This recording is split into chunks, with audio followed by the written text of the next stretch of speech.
जिल्हाधिकारी कार्यालयाजवळील अंजुमन बिल्डिंगमध्ये असलेल्या HDFC बँकेच्या ATM मधून 8,65,500 रुपये पळवणाऱ्या तरुणाला मार्केट पोलिसांनी अटक केली।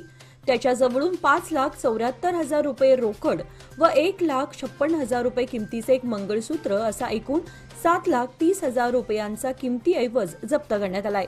पोलीस आयुक्त याडा मार्टिन मार्बियान यांनी सोमवारी पत्रकार परिषदेत ही माहिती दिली। कृष्णा सुरेश देसाई वय 23 राहणार ज्योतिनगर कंगराळी खुर्द असं त्याचं नाव असून ATM मध्ये पैसे जमा करण्यासाठी बँकेचे कंत्राट घेतलेल्या SIS या कंपनीचा तो कामगार आहे। ATMचे कॉम्बिनेशन पासवर्ड वापरून त्यानं मोठी रक्कम चोरल्याचं आयुक्तांनी सांगितलं।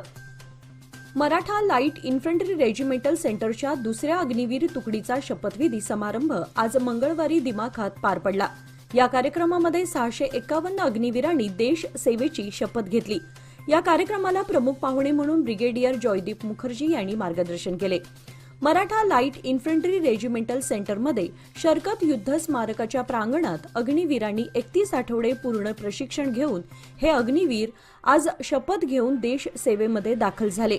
प्रशिक्षणाचे मराठा लाईट इन्फंट्री रेजिमेंटल सेंटरचे कमांडंट ब्रिगेडियर जॉयदीप मुखर्जी यांनी अग्निवीरांच्या शपथ परेडची पाहणी केली। परेड दरम्यान प्रशिक्षणाच्या विविध क्षेत्रामध्ये उत्कृष्ट कामगिरी केल्याबद्दल अधिकाऱ्यांना आणि गुणवंत अग्निवीरांना सन्मानित केले। बेळगाव जिल्हा पोलीस वार्षिक क्रीडा स्पर्धा आज दिनांक 3 डिसेंबर पासून सुरू झाल्या आहेत। या कार्यक्रमाचे उद्घाटन पोलीस आयुक्त याडा मार्टिन यांच्या हस्ते करण्यात आले। मोठ्या संख्येने पोलीस अधिकारी कर्मचारी यांनी स्पर्धेमध्ये सहभाग घेतला होता। यावेळी शहर पोलीस आयुक्त याडा मार्टिन यांनी मार्गदर्शन केले। गुरुवारी 5 डिसेंबर रोजी सायंकाळी 4 वाजता बेळगाव उत्तर विभागाचे पोलीस महानिरीक्षक विकास कुमार यांच्या उपस्थितीत या स्पर्धेचा समारोप होणार आहे। बेळगावमध्ये सोसायटी व फायनान्सचे नाव पुढे करून जवळपास 30,000 महिलांची आर्थिक फसवणूक करण्यात आली आहे। या संदर्भात आज शहरातील जिल्हा काँग्रेस कार्यालयासमोर फसवणूक झालेल्या महिलांनी ठिय्या आंदोलन केले। कर्जाच्या आमिषाने फसलेल्या या महिलांनी जिल्हा पालकमंत्री सतीश जारकिहोळी यांच्याकडे न्याय मिळवून देण्याची मागणी केली। सोसायटी व फायनान्सच्या नावाखाली आमची आर्थिक फसवणूक केल्याने आरोपींना तात्काळ अटक करून आमचे पैसे परत मिळवून द्या अशी विनंती या महिलांनी जिल्हा पालकमंत्र्यांना केली आहे। बेळगाव येथे 9 डिसेंबर रोजी महाराष्ट्र एकीकरण समितीच्या वतीने महामेळाव्याचे आयोजन करण्यात आले आहे।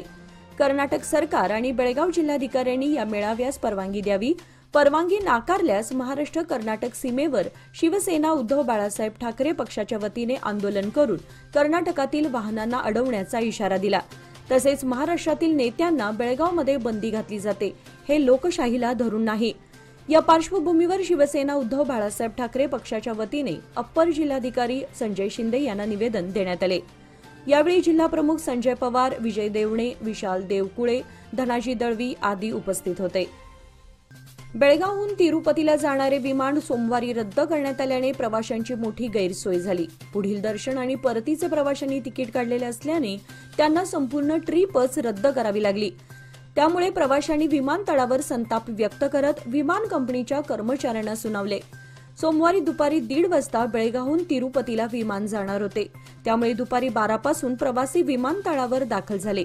तांत्रिक कारणाने विमानाला विलंब होणार असल्याचं जाहीर झाल्यानंतर प्रवासी विमानतळावर ताटकळत बसले होते, त्यामुळे या ठिकाणी गोंधळ झाला।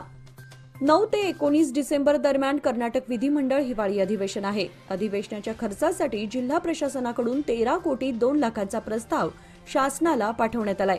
प्रस्तावामध्ये निवास, जेवण, वाहतूक आणि विविध सुविधांच्या खर्चाचा समावेश आहे। अधिवेशनाला मुख्यमंत्री, उपमुख्यमंत्री, मंत्री, आमदार आणि अधिकारी यांच्या निवासासाठी 7 कोटी रुपये खर्च होणार आहेत। शहर आणि आजूबाजूचे हॉटेल्स, लॉज, रिसॉर्ट्स आणि गेस्ट हाऊस बुकिंग करण्यात आले आहेत।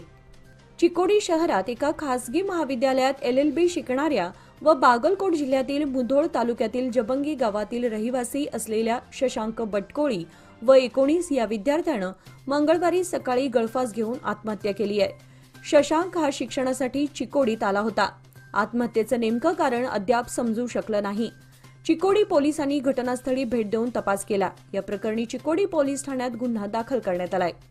बेळगावला उपराजधानीचा दर्जा देण्याचं आश्वासन मुख्यमंत्री HD कुमारस्वामी यांनी दिलं होतं। बेळगावात आज उत्तर कन्नड विकास प्राधिकरणाच्या वतीने वेगळं उत्तर कर्नाटक राज्य नको, बेळगावला दुसरी राजधानी जाहीर करा या मागणीसाठी जिल्हाधिकारी कार्यालयासमोर निदर्शने करण्यात आली। सरकारने उत्तर कर्नाटकच्या विकासासाठी कार्य करावे, त्यासाठी राज्याचं विभाजन न करता बेळगावला उपराजधानीचा दर्जा द्यावा या मागणीचे निवेदन जिल्हाधिकाऱ्यांना देण्यात आले। यावेळी उत्तर कन्नड विकास प्राधिकरणाचे कार्यकर्ते बहुसंख्येने उपस्थित होते। हलगा येथील सुवर्णसौधमध्ये होणाऱ्या कर्नाटक विधिमंडळाच्या हिवाळी अधिवेशनामुळे शहर आणि ग्रामीण परिवहन सेवेवर परिणाम जाणवणार आहे। अधिकारी व पोलिसांनी ने आणण्यासाठी परिवहनाच्या बसेस जिल्हा प्रशासनाकडून राखीव ठेवल्या जाणार आहेत। अधिवेशनाच्या एक दिवस आधीपासूनच बस सेवा टंचाई सामना करावा लागणार असण्याची शक्यता आहे। अधिवेशनासाठी बसेस राखीव ठेवणार असल्याने शहर आणि ग्रामीण बसेस रद्द होणार आहेत। पंचमसाली समाजाला 2A आरक्षण मिळण्यासाठी गेल्या 3 वर्षांपासून लढा सुरू आहे। पंचमसाली समाजाच्या आरक्षणासंदर्भात दिनांक 10 डिसेंबर रोजी सुवर्णसौध समोर आंदोलन करण्याचा इशारा कुडल संगमपीठाचे बसवजय मृत्युंजय स्वामीजींनी दिलाय। मंगळवारी पत्रकार परिषदेमध्ये ते बोलत होते। कर्नाटकमधील लिंगायत समाजातील पंचमसाली ही पोट जात असून या समाजाला 2A आरक्षण मिळावे, तसेच या श्रेणीनुसार 15% आरक्षण मिळण्याची मागणी त्यांनी केली। जर ही मागणी पूर्ण झाली नाही तर हिवाळी अधिवेशनामध्ये सुवर्णसौधला घेराव घालण्याचा इशारा त्यांनी दिला। हा लढा समाजाच्या हितासाठी असून यामध्ये कोणतेही राजकारण नसल्याचं त्यांनी यावेळी स्पष्ट केलंय। बेळगाव उत्तरचे आमदार आसिफ सेठ यांनी अल्पसंख्याक कल्याण आणि गृहनिर्माण राज्यमंत्री जमीर अहमद खान यांच्यात बेळगाव शहरातील वंचित समुदायांसाठी परवडणाऱ्या किमतीत घरांच्या तरतुदीबाबत चर्चा करण्यासाठी महत्त्वपूर्ण बैठक पार पडली। आर्थिकदृष्ट्या वंचित लोकांना, विशेषतः अल्पसंख्याक गटातील लोकांना परवडणारी अशी घरे उपलब्ध करून देण्याच्या उद्देशाने राजीव गांधी वस्ती निगम योजना लागू करण्यावर ही बैठक आयोजित करण्यात आली होती। हा उपक्रम काँग्रेस पक्षाच्या वतीने निवडणूक जाहीरनाम्यात दिलेल्या आश्वासनांची पूर्ततेचा एक भाग आहे, असे आमदार आसिफ सेठ यांनी प्रसारमाध्यमांशी बोलताना सांगितले। आजकाल वाढत्या महागाईने शेती परवडत नाही अशी ओरड पाहायला मिळते। मात्र बेकिनकेर येथील प्रयोगशील शेतकरी व माजी सैनिक अर्जुन भोगन यांनी केवळ सेंद्रिय खत व योग्य नियोजनाच्या जोरावर ऊसाचं भरघोस उत्पादन काढून ऊस शेती फायदेशीर आहे हे दाखवून दिलंय। भोगन यांनी 3102 व 92005 जातींच्या ऊसाचे 30 गुंठे क्षेत्रामध्ये 50 टन ऊसाचं उत्पादन घेतलंय। त्यांनी केवळ सेंद्रिय खताचा वापर करून हा प्रयोग यशस्वी केलाय। एका ऊसाचे सरासरी वजन 4 ते 5 किलो, उंची 20 फूटहून अधिक आणि एका ऊसाला 38 पेरे अशी या ऊसाची गुणवत्ता आहे। हा ऊस पाहण्यासाठी परिसरातील शेतकऱ्यांची गर्दी होत आहे। माणसाचं जीवन कुटुंब व्यवस्थेवर आधारित आहे। त्या कुटुंब व्यवस्थेत नाती महत्वाची असतात। आई बाबांचं नातं, बहीण भावाचं, आत्या मावशी काका यांच्याशी नातं महत्वाचं असतंच, पण अशाच महत्वाच्या नात्यांपैकी एक अत्यंत महत्वाचं नातं म्हणजेच नातवंड आणि आजी आजोबांचं। पूर्वी एकत्र कुटुंब पद्धतीची परंपरा होती। आज बऱ्याच परिवारात विभक्त कुटुंब पद्धतीचा बोलबाला दिसतो। आपल्या जीवनातील आजी आजोबांच्या अमूल्य भूमिकेचा सन्मान करण्यासाठी बेळगावातील गजाननराव भातकांडे शाळेच्या वतीने शहरातील महावीर भवन येथे शनिवार दिनांक 30 नोव्हेंबर रोजी एका खास कार्यक्रमाचे आयोजन करण्यात आले होते। दरम्यान या कार्यक्रमात आजी आजोबा आणि विद्यार्थ्यांनी विविध कार्यक्रमांमध्ये उत्स्फूर्तपणे सहभाग घेतला होता। प्रसंगी आजी आजोबांना बक्षिसे सुद्धा देण्यात आली।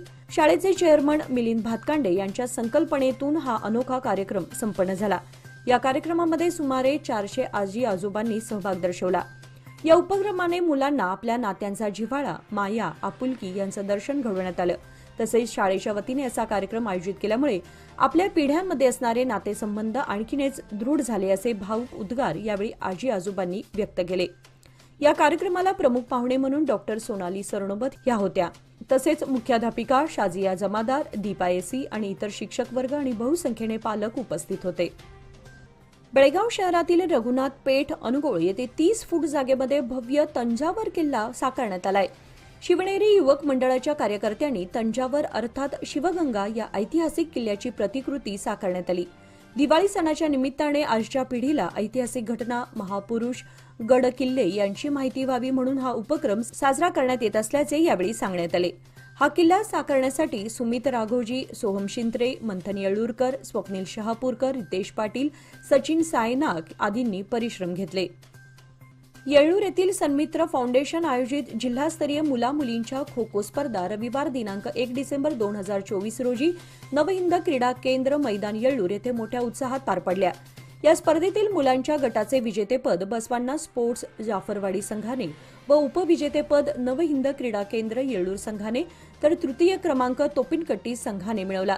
तसेच मुलींच्या गटाचे विजेतेपद नवहिंद क्रीडा केंद्र येळूर संघाने, द्वितीय क्रमांक भावकेश्वरी येडोगा संघाने आणि तृतीय क्रमांक अलदगा हायस्कूल अलदगा संघाने मिळवला। स्पर्धेमध्ये मुलांच्या गटात एकूण 12 संघांनी आणि मुलींच्या गटामध्ये एकूण 8 संघांनी सहभाग घेतला होता।